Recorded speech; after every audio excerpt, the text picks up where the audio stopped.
L'objectif étant de défendre le titre conquis en 2022. Pour cela, le Sénégal doit trouver une meilleure assise défensive, mais Aliou avertit, il ne va pas révolutionner son effectif à 4 mois d'une échéance aussi importante. Nous suivons les temps forts de cette conférence de presse avec Ibou Kane.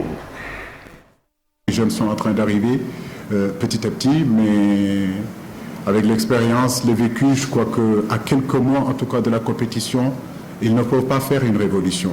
En 2002, j'étais là. En 2002, 2004, si vous voulez, 2002, c'était historique. Le Sénégal venait d'atteindre pour une première fois une finale. De 2002 à 2003, 2004, 80% de cette équipe-là a été enlevée. C'est cette erreur-là qu'il faut éviter de faire.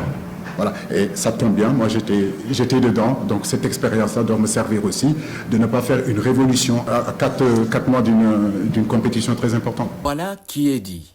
Logiquement, la liste de 25 joueurs devant affronter les Lions indomptables ne regorge pas de grandes surprises. Nampalys Mendy est de retour, Noah Fadiga aussi. Avec le forfait de Youssouf Sabaly, Mamadou Sané fait son apparition dans le groupe. Mais on a préféré quand même privilégier en réalité la compétitivité d'un jeune garçon qui a fait toutes nos équipes, Mamadou Sané, où beaucoup d'entre vous disaient qu'on pouvait le voir sur un match amical, titulaire dans son équipe.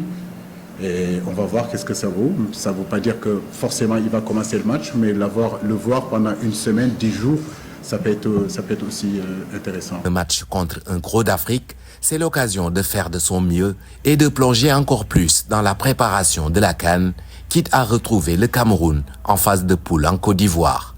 Un risque, oui, mais sans plus. Bien sûr, bien sûr. Rien ne changera le savoir de ce match-là. Les Sénégal-Algérie, les Sénégal-Cameroun, les Sénégal-Nigeria.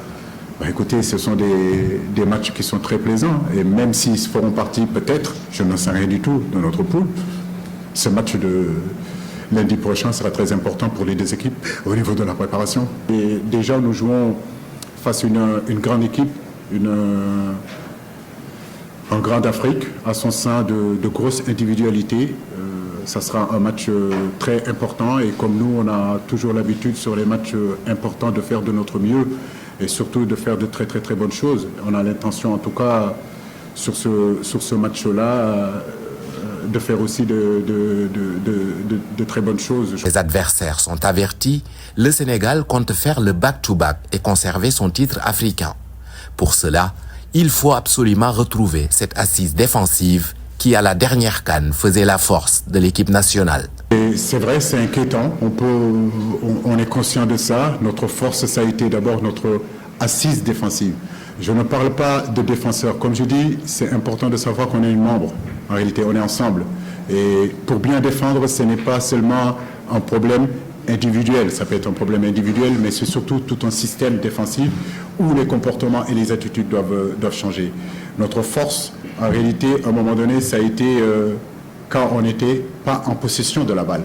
Quand on n'était pas en possession de la balle, on était très fort. On était très costaud, on était capable d'agresser, on était capable d'être hermétique. Il faut tout simplement qu'on y revienne.